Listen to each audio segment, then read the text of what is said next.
So I'm your host for today. My name is Jelaine Fortin. I am the team lead of business development at Interface Fluidics, and I'm joined by four colleagues here who I'll introduce shortly. Before we get into the presentation, I just want to remind all of you that we have a comprehensive resources page on our website. So you can go and check out that link. We have brochures, case studies, other webinars, and plenty of information for you folks to go through. So, getting into the presentation here, we're going to be going through a paper that we presented at EAGE this year on microfluidic pore scale analysis of wax and scale formation and mitigation for subsurface water injections. So, Stuart will be going through that today. He's our presenter. Stuart is the CEO and co-founder of Interface Fluidics. In his admittedly small amount of free time, he's a photographer, maker, adventure seeker. His passion really is making, which means he's equally happy building a company, taking photos, building furniture, or creating dashboards in Tableau. In his words, I spend my time wondering how I can change the way people think about or appreciate the world around them. We also have three other panelists joining us today. We have Dr. Ali Abedini. Dr. Abedini leads technical execution, operational strategy formulation, product project management, product development, and commercialization. He's a very important person. He has authored more than 60 journal articles and conference papers furthering the development of the field of nanofluidics for the energy industry. He is also an active technical reviewer and editorial board member for numerous esteemed journals and both national and provincial research grants. We also have Dr. Mohammed Yousefi. Dr. Yousefi is a dedicated reservoir engineer with over 10 years of specialized experience in enhanced oil recovery project management. His strong background in petroleum engineering allows him to effectively manage reservoir characterization, simulation, and optimization. He has a proven track record of delivering impactful solutions through a combination of technical expertise and innovative problem solving. And finally, we also have Dr. Seven Chi. Dr. Chi holds a PhD in mechanical engineering from the University of Toronto and is a licensed professional engineer in Canada. Currently, Seven serves as team lead of technical operations at Interface Fluidics. His current work centers on the commercialization of microfluidic technologies for the petrochemical industry, as well as the research and development of next-generation microfluidic products. So with that, I'll turn it over to Seven, and I will see you guys back for the roundtable. Thanks, Jelaine. So as the presenter here today, I'll be going through the material and work that we did in partnership with a producer in the North Sea and sharing that information with you here. So like Jelaine mentioned, this was first presented in Edinburgh at the EAGE IOR Plus conference back in April. And we wanted to rerun through this content because we had a lot of folks asking to see the presentation. So just as an introduction here, the question we're working on is the question of scale and wax deposition and mitigation. And scale and wax deposition are obviously operational challenges in the petroleum industry that impair flow assurance, leading to formation damage, flow restriction in surface facilities and production facilities, as well as decreased production rates. So this is both a reservoir engineering and production engineering challenge across the board. Several factors that influence the deposition of wax and scale are things like incompatibility of injection and formation waters, operating temperatures, changes in pressure and temperature through the wellbore or through the reservoir, and in production systems, the composition of the oil and water that is being investigated, as well as the pH of the fluids and acid gases. So with all of that, the content here today really came from the problem that was brought to Interface by this client who came to us where they were operating a offshore North Sea waterflood, where they were experiencing higher than expected injectivity declines during the initial phases of their well. And what they suspected was that due to the injection of seawater into the reservoir, They were experiencing wax deposition due to the cold temperatures of the fluids being injected, as well as scale due to potential incompatibilities between the water source and the reservoir fluid. So the goal of this study was to understand the relative risk of each of those of each wax and scale forming, the degree to which those form, the impact on the formation damage, and productivity of the wells, as well as mitigation strategies that could be employed through chemical or modified operating conditions. The work here is presented as a systematic investigation running through these different questions that were looking to be addressed. So in order to develop a workflow that made sense and minimize the amount of work that was required to get to the bottom of this, as well as get to an answer as expediently as possible, the work was broken down into three pieces. First, water incompatibility studies, where we're looking at understanding the presence of scale and the location that scale may be forming, and the degree to which that it is forming. The second piece was understanding the waxing conditions of the reservoir fluid. So we studied first the wax appearance temperature of this oil, as well as quantifying the depositional damage being caused by oil flowing below its wax appearance temperature. The third and final piece was, now that we understood the relative or the individual impacts of those two formation damage mechanisms, to understand how it impacted the actual productivity of the asset and look at how water flood performed in a variety of conditions.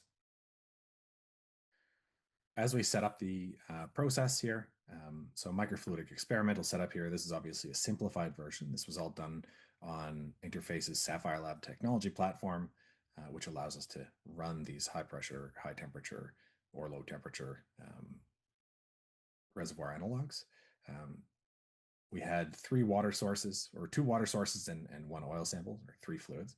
Formation brine, that was lab generated brine. Seawater, which was provided by the client, as well as a produced oil sample as a separator sample that was provided by the client. Interface also developed a custom reservoir analog in our microfluidic device here that represented the pore scale confinement that was seen in that formation. So we had porosity of 23.4% with permeabilities of 1.2 Darcy. The actual geometries of the microfluidic device were worked on in collaboration with the client to get morphology of the grains, in addition to a number of other aspects. Happy to go into more details if folks have questions there. So phase one on the water compatibility analysis. Question was, can we identify scaling tendencies and scale the damage caused by scale deposition? So the first experiment here is we are co-injecting the reservoir water and the seawater into the microfluidic analog, and we are measuring over time the amount of scale that is deposited into the microfluidic system, as well as monitoring the pressure drop across the system. And so as we can see here, if I replay the video, we start with very little or zero particles inside the channels. And as we see pressure start to spike around the 1 hour mark here, we also start to see little black dots. Those little black dots are particles of scale. And we're quantifying this as percentage of pore volume of the entire microfluidic chip that is covered in scale, as well as, again, like I said, the pressure required in order to maintain constant flow rate. So we see elevated pressure here, indicating some amount of formation damage. This was done at the near wellbore temperature of 22 degrees Celsius. If we move on to the reservoir temperature, which was 98 degrees Celsius, we ran the same experiment where we have formation fluid plus injection fluid. And as you can see, this is a significantly different impact because, as we know, scale is a highly temperature dependent process for when it is formed. And so what we're seeing here is drastically higher coverage in terms of pore volume, as well as significantly increased formation damage indicated by this pressure drop. This is not surprising to us, as when you run these fluids through simulation thermophysical simulations of scaling processes, you would expect to see scale at elevated temperatures. One thing this does indicate here is that likely when these fluids come together, they're not immediately scaling, but as the fluids go deeper into the reservoir and warm up, you're more likely to see the scale deposition happening. So if we look at the comparison of the results here, there is a strong correlation between the formation damage factor and the scale coverage that we saw. The formation damage factor is a way that we at Interface like to normalize any kind of formation damage so that we can understand its context in terms of the amount of additional pressure that's required to maintain constant flow rates. So in this case, there's very clear indication of formation damage at elevated reservoir temperatures. So to summarize here, the incompatibilities were seen across all temperature conditions, but obviously the magnitude was significantly greater at the elevated reservoir temperatures, and it's about 4.5 times greater than the near wellbore case. So with that knowledge in hand, we moved on to the wax appearance conditions and dynamic wax measurements. So in order to understand anything to do about wax, we first need to start with, what is the wax appearance temperature? Interface Fluidics uses a technology called cross-polar microscopy, which is an industry standard way of measuring wax appearance temperature. However, the nice thing is we're able to do this in situ inside of any of our other measurements. So we're actually able to see wax crystals and do wax appearance temperature measurements on the same system that you can do your flow through porous media, which allows us to understand and investigate what's happening in the porous media throughout the experiment, not just in one system where you have to move from one measurement tool into a different one in order to collect different data points. It's all together in this one system. So we can see here wax appearance temperature of 35.9 degrees Celsius, plus or minus 0.1 degrees Celsius is the accuracy on this tool. Once we'd established the temperature at which wax was precipitating, we now started injecting oil above the wax appearance temperature in the lines outside of the microfluidic device. But as soon as it hits the microfluidic device, we're controlling that temperature at 22 degrees Celsius, so near this wellbore temperature. So as you can see, there's drastic amounts of wax precipitating here. And we can see that correlating to both the saturation percentage on the left axis there, but on the right, significantly increased pressure. So at the low pressure or low temperature, we're seeing significant deposition of wax. So again, just to summarize here, the wax appearance temperature was 35.9 degrees Celsius, plus or minus 0.1, and the oil flow at that 22 degrees Celsius caused severe plugging in the porous media, with up to 60% of that porous media covered in wax. So if we move on to phase 3, where we started to understand how does all of this interact and start getting a more complex system, we wanted to understand water flooding at temperatures. And so 4 different test conditions were established, where we are looking at water flooding, a simple water flood process, where we are measuring the wax damage below, near the WAT, and above the WAT. As well, in the final case, we're going to take the 22 degrees Celsius case, test number 1, and we're going to continue that test and continue running it, but slowly ramp temperature up throughout that final test to look at see if there's non-chemical ways to remediate that damage. So you're looking at here is the dark blue is the water, light green is the oil phase. We've changed from cross-polar or bright field microscopy into fluorescence microscopy, which gives us really great contrast between oil and water phases in this case. And so we're measuring, we're reporting here saturation percentage of oil in the porous media, as well as ultimate recovery factor of the oil. So we can see with the basic condition at the near wellbore temperature, we're getting approximately 50% recovery factors.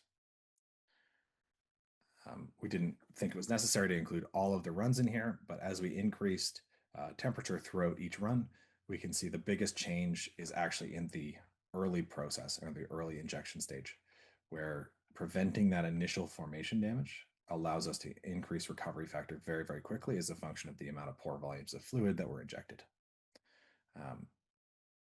at the end of the day, we end up with similar recovery factors. 8% is a big number in terms of recovery factors.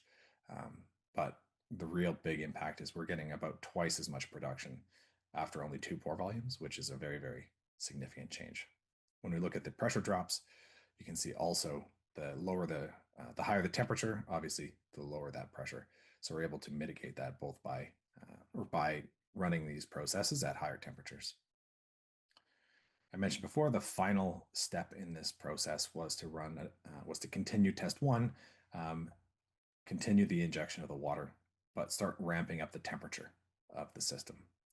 And so as we can see here, we're increasing the amount of oil that's recovered, as well as reducing the amount of pressure that's required. So what we're really trying to understand here is what is the potential for remediating wax that's been deposited without having to resort to chemistry. Obviously, to keep our operating costs as low as possible, we want to look for non-OPEX ways to do this. So looking at ways to increase the temperature of the injected fluid has ways to both mitigate potential challenges, but also to remediate, somewhat remediate the issues that we're seeing.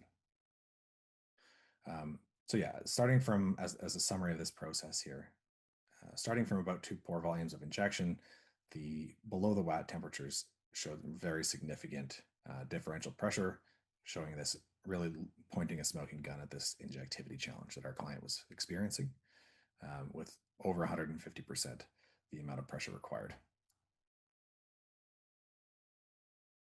So the final stage here, this phase 3, was water flooding with different chemistry. So in the scenario where we have or suspect formation damage or injectivity damage, what can we do about it? Either preventing it or remediating it. So again, we looked at 4 different tests. The first is a base case with no chemistry at the 22 degrees Celsius case. And then now we're also adding in a scale inhibitor as prescribed by the supplier from the customer, a wax inhibitor, again from their suppliers, and then looking at a full chemical inhibition package.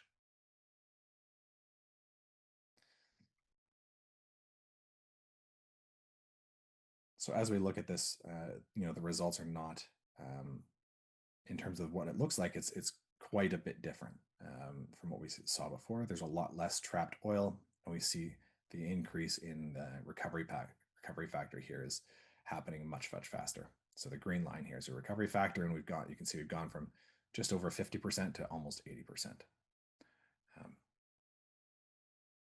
And we've also been able to, there's still some amount of pressure drop that is associated with this, but we can see that it flattens out instead of continuing to increase.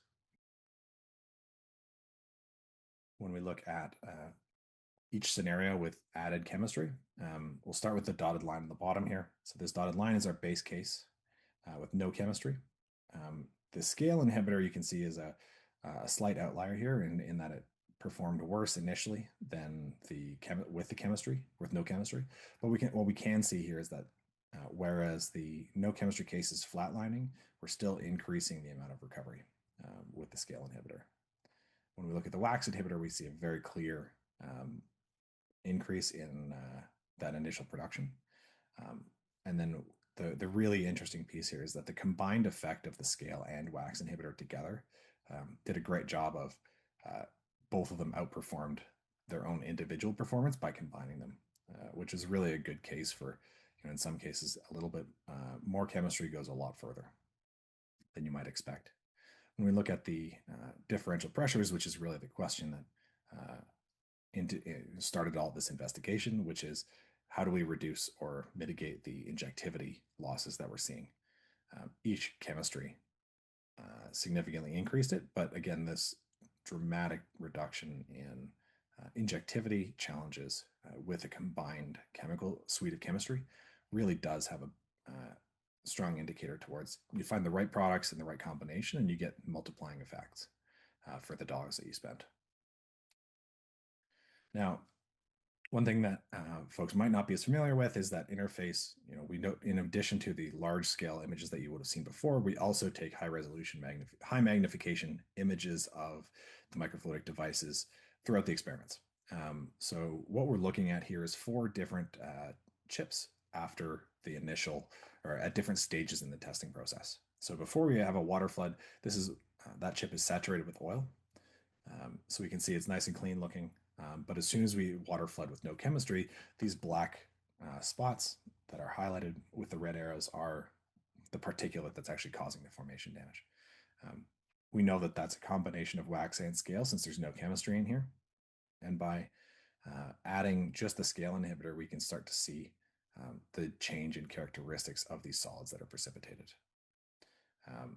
At the end of the process, after water flooding, with all the chemistry inside, you can see the drastic difference between how clean this porous media looks compared to scenario B here. So it's very, not just we can use sensors and to look at pressure drops, but we can also just visually see what's happening inside these chips, which gives us a good indicator of what allows us to use our intuition as well.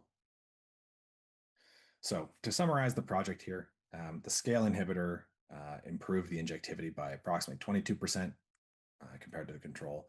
Wax alone increased its oil recovery by 42% and injectivity by 45%. But the full package, which is where we think both of this really shined, is the 52% increase in oil recovery and 63% reduction in injectivity losses. So being able to combine that data with the visualization of what's actually going on really allowed for our customer to understand what was driving these challenges and give them the ability to make some decisions about how they wanted to move forward. So ultimately, scaling was much higher temperature, was intensified at higher temperature, while the waxes obviously were at lower temperatures.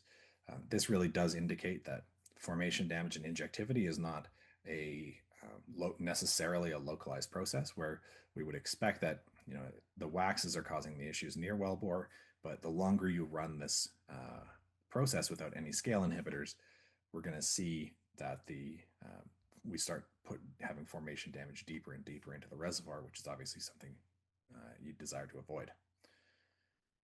We also saw that by ramping the temperature of the injected process, or in this case, trying to copy the process of if you were to increase the temperature that you're injecting your fluids at, how much remediation or avoidance you can expect.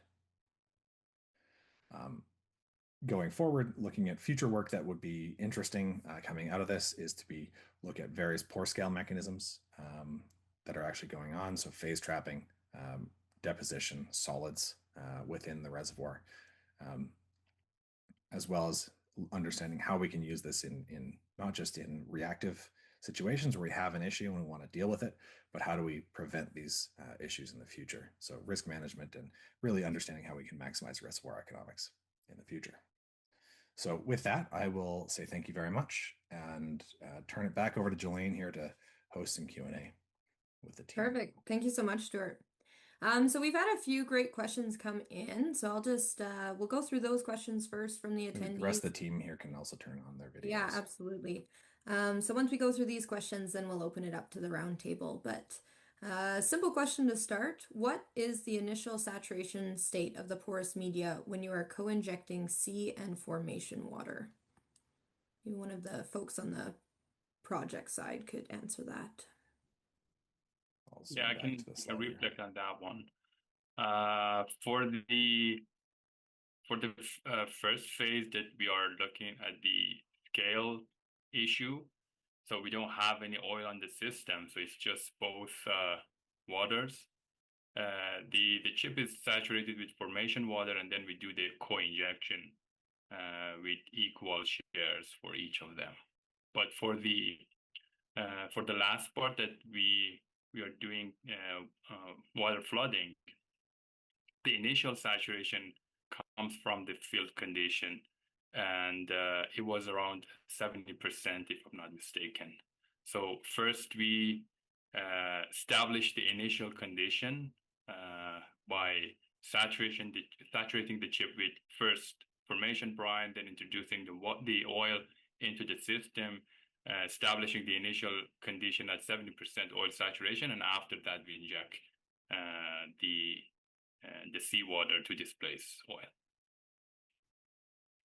Perfect. Thank you, Mo. All right, next question. Why does it mainly happen at the injection point at high temperature, but at low temperature it's different? And I believe what they're referring to here is the scale formation. Jillian, you might Yeah. be the best one to answer some of the chemistry questions there. Hey? Putting me on the spot, Stuart. I mean, I'm happy to take a stab at it, but I think Mo was about to start. Yeah, sorry, go ahead. Yeah.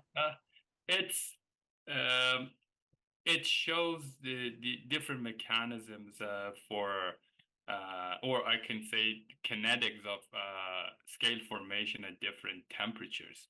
If you look at the low temperature, you can see the scale more deep into the chip, and it shows that it needs more time for the scale to form. But if you compare the other one at higher temperature, reservoir temperature, you see a huge amount of scale forming right at the entrance. So the moment the two brine samples meet each other, the scale start to form. So the difference in the kinetic of the scale formation is obviously seen in these two cases. it Yeah, also and it also oh, speaks to what we're observing, right? Like with the low temperature has much less damage, right? So basically, what it means is that these scale particles or this damage to solids, right? They are able, like you see further down the porous media, which means that it's able to flow, right? To maintain that flowability through the porous media, right? And this might not you know this might not have damage until you keep flowing for a long time until it accumulates enough to have severe damage. So that kind of aligns with what we're seeing in the flooding scenarios as well, right? So and on the other hand, where it's high temperature, it's just the availability of that scale, right? Right away, and that just plugs the initial pores right away, and it's not able to like these particles, they got bigger and then block the throats, and then your particles not able to travel further. So that's just the like what Mo was saying, the dynamic, the yeah, the dynamic of the forming, the growth of the scale in these two different tests because of the temperature difference. yeah, absolutely. And then just to give a bit of insight into the type of scale we're looking at as well. So a lot of the scale in this project was barite. So you have a retrograde soluble scale as well. So you're going to see more impact at high temperatures. All right, final question in the Q&A, but I do see we have a couple more in the chat box, so we'll head over there after. But in slide 22, increasing the temperature can also affect the IFT between water and oil. Have you excluded this impact on the observed incremental oil recovery? Uh, the increasing temperature has different effects, not just IFT. It also has on the viscosity of the fluid, especially in oil.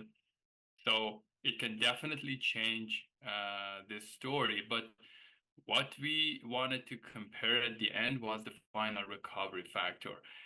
In order to decouple different effects, we needed to more testing that was not the priority of the customer. So we didn't decouple those effects. The only thing that we focused was the incremental recovery factor at the end when you're increasing the temperature stepwise. I mean, another thing really is what we're focusing here is looking at remediation methods, right? So, yes, IFT increase, viscosity decrease, they're all like it's a combined effect by increasing this temperature. So, this is a method that we want to investigate. So that we're looking at increased temperature. How would that impact the final recovery, right? Looking at when we have the wax present or lower temperature. So that I think that was the main idea here. Yeah. And then, one comment I'd make on this whole process, in order to get to the bottom of all of the mechanisms, you could spend your entire life studying this exact problem with these exact fluids, and there's a lot to learn. And so I think one of the efforts that we always make at Interface, and especially with this client, is trying to strike the balance between what's the right amount of data and the right amount of certainty in order to make a decision. Because ultimately the client is looking to make a decision about either operation strategy, chemistry strategy, or something else. And so it's not necessarily about the question of get all the answers to the question. It's what is enough answers to give our clients the ability and comfort to de-risk a decision. Because at the end of the day, if we could, like you said, you could write 3 PhDs on this kind of a project over a long period of time, but that was obviously not the goal. The goal was to get to a decision as quickly as possible. I mean, we at the same time, we try to do that type of study, right? We separate into well, yeah, we did as much mechanistic as much exactly as we possibly so could we're trying to decouple these. Yeah, we're trying to show that kind of route already here a little bit, right? So yeah, it's walking a tightrope of timing and budget and just when decisions need to be made, right? So there's always trade-offs when it comes to this kind of thing. Jelaine, I've got Mohammed in the chat here, would like to ask his question. I'm going to turn on his microphone, or turn on his ability to chat here, and go ahead and ask the question there, Mohammed. You have to unmute yourself. Okay. Hi, everyone. Thanks for the great presentation. It was really interesting. And I know how studying scale formation in microfluidics difficult can be. I just have a couple questions about the methodology. So could you please explain more about the co-injection process? Like, how did you inject both fluids at the same time, or were they back to back? Because I only see one inlet on the left-hand side. Yeah, what you can see here is not the full porous media. So we have two different inlets for two fluids. One is the formation brine, and the other one is the seawater. So what we did is initially saturating the chip with a formation brine, just to be sure there's no air in the system. And after that, we reduced the injection flow rate to half, and then start injecting seawater at the same time. So both fluids coming into the system and have a very small length of channel for mixing and then introducing to the porous media. So you don't see that part in the slides, but we have two different passes for injecting two fluids at the same time. Okay, amazing. And could you go to slide 10, please?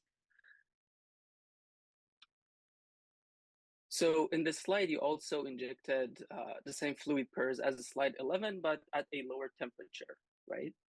At higher temperature. This one is lower temperature, yeah. This one's lower temperature. So similar to the question that you've already answered, I was wondering what the Kepler number is here, or the injection rate would also work. And also, would it be because of the permeability differences in different parts of the microfluidic if we don't look at the absolute permeability as just one number and have a map and know that there's different velocities in different pores, and that could also contribute to seeing scales in the middle of the microfluidic and not at the inlet necessarily? I don't think permeability plays a role, because this chip is a high perm porous media. It comes from the field data. They wanted to have 1.2 Darcy chip, but since the permeability is high, so you don't have much restriction, and the dynamic of flow dictates some precipitation at the inlet. I don't think that's the case. The visible difference between these two cases is the time of a scale deposition. When you have more time, it can go deeper into the porous media, and then the scale will form, which is the case for lower temperature. But for the higher temperature, the two fluids, the moment they see each other, the interaction is taking place and the scale is forming. So you have the deposition of the scale in the inlet part of the chip. I think I see. this is the main difference, and it comes back to the kinetic of the interaction between these two fluids. Okay, and the flow rates were similar. Yeah, for both cases, the flow rate is. They were the same. Yeah. Do you know what it was? I don't think that was reported in the publication. Oh, okay. Okay, great. Thanks so much. There was a case study that we published as well on this. If you want to go to our website, and you can download. There's more detailed information and some additional data. The one thing I will comment on here, just to build on what you said, Mo, is the dynamic blocking. Dynamic pore blocking is absolutely in effect here, right? Because we're seeing so little precipitation in sort of slide 10 versus slide 11, where we see high levels of scaling happening right at the entrance. You start seeing those fluids are being diverted and sent in different directions. So not surprising that we would see different dynamics there. Okay, makes sense. Thanks so much. Thank you. Thank you. All right. Thanks everyone for your questions. We have a bit of time left here, so we'll just stop the presentation and head over to a bit of a panel discussion. So the first thing I want to ask all of our panelists, first of all, when I come to you, please just state your role that you played in the project. But what I want to know most of all is what you found really the most compelling about this work. So maybe Ali, we haven't heard from you. Maybe you can start. Well, sure, Jelaine. Well, starting from my role, I was just trying to, I guess, manage a project more on the technical side, but I would say most of the credit goes to Mo and Seven because they did the job. But the thing that I find interesting in this work to me is the contrasting impact of temperature on the formation damage. I mean, the results show here that we get the wax impairment in the reservoir near the wellbore just because the temperature is low and we are lower than the wax appearance temperature. But further in the reservoir where temperature goes up, we see the scale damaging as a main damage mechanism. So I guess this overall suggests that the nature of the formation damage can vary across the reservoir depending on the temperature profile induced by the formation, by injection water and the thermal properties of the reservoir. Great, thanks, Ali. Seven, over to you. What was your role in the project and what did you find most compelling? Yeah, so I was I was manager. So mostly providing him with technical support, and also at the end, we're looking at the data together, right? Trying to come up with the proper interpretation, analysis, and also the report, and did the final presentation to the client. So that was kind of my role.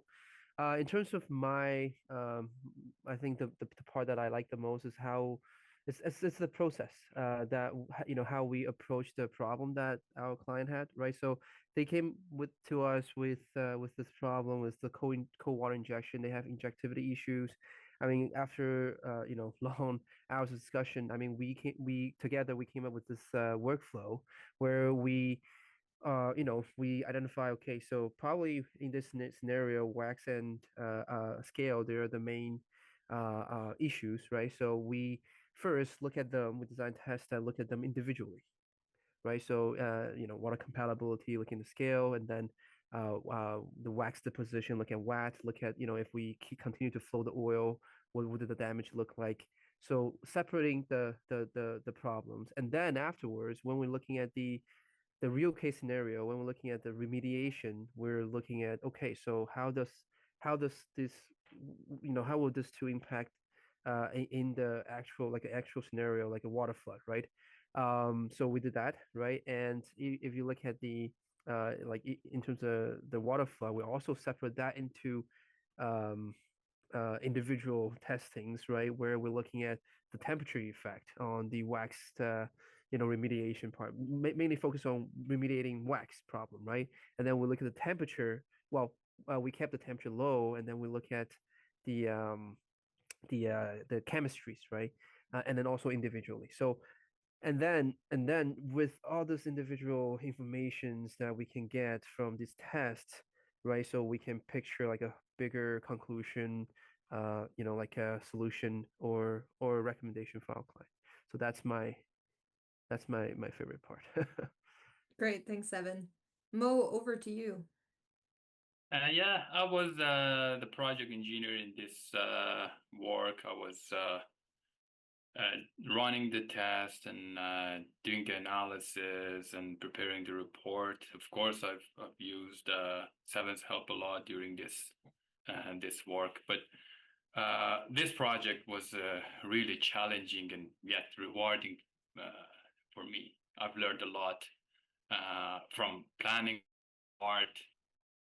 We wanted to design experiments to answer all the client questions. When we employed a rigorous scientific method to first isolate the effect of different factors and then combine them in a more complex, realistic case to have all the effects in one experiment. In overcoming operational challenges during testing to have repeatable and accurate results when we run the test, coming up with innovative solutions when we analyze the results to get the result that we want, and finally presenting the results in a way that we can convey the message to the client and answer their questions. But beyond all the technical achievements, my favorite part was what was witnessing the beauty of this technology in visualizing what is really happening in reservoir condition. I'll never forget the moment that I was measuring the wax appearance temperature. So I could literally see the wax crystals forming on the porous media. It was like watching stars twinkling to life in a night sky. It was really beautiful. I was involved in experimental work for close to 20 years, and most of the time when you measure a property, you're measuring it indirectly. So it doesn't give you a sense of satisfaction, to be honest. For example, when you measure viscosity with a capillary tube, you're measuring time and infer the viscosity from that time. Or when you measure the specific gravity, you're measuring the height of hydrometer and then infer the specific gravity from change that to that height. But here, you're literally seeing what is happening. It was really beautiful, and it was an experience that I will never forget. So yeah. Great, I love that. All right, over to you, Stuart. What did you find the most compelling about this work? I mean, it's I'd say my feelings echo Mo's. I think, as you mentioned in my intro there, I'm a visually oriented person. I like photography. I like video. I think that's one of the beautiful things about microfluidics is the ability to actually visualize what's happening inside of porous media. I know there's a lot of technologies that try really hard to visualize what's happening inside of things like core floods with micro CT scanning, other kinds of visualization technologies, but you never get the whole picture. And so being able to not just obviously we use a lot of computers to do the interpretation of these results. Their computers are great at looking at pictures and knowing exactly what's going on, but they don't have a lot of intuition. And so being able to not just quantify with sensors and cameras and microscopes, but also be like, oh, this makes intuitive sense to me because I can see what's happening dynamically. And I think it helps not just us communicate what's going on, but it helps our clients understand and communicate to within their organizations how important understanding these different dynamics is. Everything becomes much more real as soon as you got a direct. If you can take a picture or a video of something happening, it's kind of indisputable, as opposed to, well, it could be, to Mohammed's questions, like, is it IFT? Is it viscosity changes that are increasing reducing the perceived formation damage. In a core, you can't know that for sure. But when you have direct imaging of, we can see the wax being dissolved or scale not forming, now you can rule out, well, this is at least we know this is what's happening. Maybe there's obviously other dynamic effects, but we can say for certainty whether or not the contributing factors that we were investigating are indeed changing. Great. Thank you, Stuart. I just have a couple follow-up questions. Ali, you had mentioned that temperature gradient across the microfluidic devices played a significant role in the type of formation damage, whether it was scale or wax deposition, and even where things were forming within the chip. How do you think that these types of insights gained from microfluidics should influence the way operators approach inhibitor selection and even their injection strategy into their reservoir? Well, that's a good follow-up question, Jelaine. Well, I think at the first place, operators need to understand the damage mechanisms versus the operating conditions of the reservoir, whether it's temperature, oil composition, fluid incompatibilities, or so on. Well, that helps selecting the required inhibitors, right, to either mitigate or remediate the formation damage that you see in the reservoir. But well, in this case, for this specific work, I think just because we had wax issues showing up near the wellbore while we saw the scale inhibitors happening at a higher temperature further in the reservoir, I think we may need to segment the reservoir both spatially and thermally, and then design the inhibition strategy, right? Just because the temperature has diverse impact on the formation damage mechanisms. But I guess from an injection strategy standpoint, I mean, I guess maybe it's a better idea to consider staging the chemical injections based on the reservoir temperature profile. I mean, potentially injecting the wax inhibitor sooner just to prevent the wax deposition or basically remove the wax impairment caused by the wax crystallization near the wellbore, just because temperature is lower than Watt, and then followed by injecting the scale inhibitor in the reservoir just to prevent the scale inhibition further deeper in the reservoir. But again, these are reservoir relevant decisions, and co-injection could be another option again, but it could be it can depend on the temperature profile of the reservoir and actually the fluid interactions at reservoir condition. Great, thank That's you. my answer. Awesome. Yeah. Seven, you had highlighted the value of designing a workflow that isolated wax and scale before combining the effects. Can you speak to how this approach helped you build confidence in your conclusions and confidence in what you were seeing? Yeah. So this, I guess this study, it really it's kind of like like a PhD study. To be honest, you get a bigger title, right? Bigger project, big thesis title, and then you're trying to work on your first project, second project, fourth, third, fourth.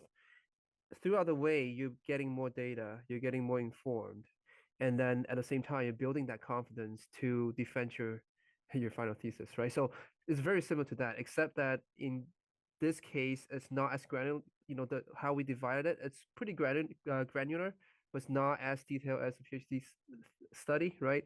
So in a PhD study, we'll definitely go measure the IFT, right, at different temperature conditions, and also viscosity at different temperature conditions.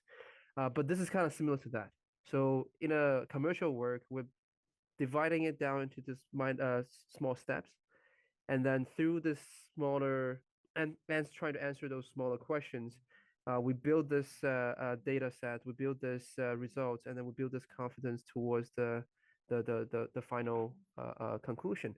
So for example, right? So so we broke it down into, I mean, Ali already mentioned it, and also I mentioned it as well. We broke it down into, like, the scale, right? Just scale, and then also looking at just watt. So from the scale, what you can interpret it as, so that means at a lower temperature, near wellbore scenario, your scale might not be your primary problem, right? And however, when you look at wax, when you look at wax study, right, just individually, you can already say that, hey, initial injection, right, near wellbore, wax is going to be that problem. And then, with that in mind, we went into our first water flood kind of set of testing, part one, right? We'll look at the temperature effect. So that's basically just focusing on that first initial problem that you get for the injection, right? To look at how temperature can remediate that wax problem.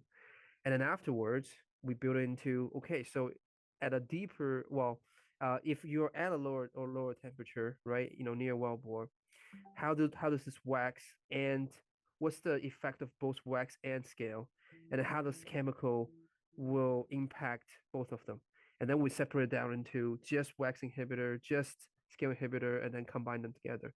So throughout this whole process, individual tests is going to tell us that those information, and then we combine them together to get the final picture, final conclusion. So we build our confidence throughout these. Perfect. Great. Thanks, Evan. I'll just finish up with one last question for both Stuart and Mo. You both spoke about the visual access and the importance of that. So I'm just curious, how important do you think that this sort of visual data is in a field where so much of what we understand comes from pressure readings or other indirect measurements? Well, I guess I could start, Mo. I think if I'm clearly I'm a visual person, so I'm strongly biased towards this, but I think it is very, very important. And maybe not for the most, there's these sort of intuitive reasons, like being able to just verify what's going on, but it also gives us the ability to increase our understanding that comes from other methodologies, right? Microfluidics is not a silver bullet for understanding all problems, especially when it comes to the really complex dynamics of a reservoir. So by combining sort of visual elements and visual data collection with microfluidics and combining that with something like a core flood, a suite of core flood data, or other kind of laboratory data, supporting laboratory data, you build, again, you go back to the point you asked, Seven, is that this is how you build confidence in the decision making, right? And so I think that having this definitive, we know what's going on from a fluid compatibility perspective allows us to say, well, if we ran the same experiment in a core, if we saw no damage in the microfluidics and saw a whole bunch of damage in the core, well, obviously we can tell that that's not really a fluid problem. And you now start thinking about fluid rock incompatibilities. And so the dynamics here just give us the ability to see it. And then I think communicating the problem and communicating the value of whether it's data, chemistry, different decisions, I think it helps people understand the value of the solution. Yeah, and I want to add visualization is more intuitive. You don't need any interpretation for that. When you look at the pressure data, you need to analyze that one to get the message out of it. But when you see something, there's no need for any explanation. You're literally seeing what's happening. And the other thing is, you're not replacing the pressure data with visualization. We are adding some part to that one that can support the analysis that you can get from the pressure data. So the supporting, the complementary part that comes from the visualization can help first intuitively to see what's happening straightforward, and then it can help you to get more data, more messages that you can get from the pressure data, because it's a complementary part that helps you to analyze the pressure data even better. Perfect. Thank you. All right, with that, I think we'll wrap up the panel discussion. So thank you everyone for joining.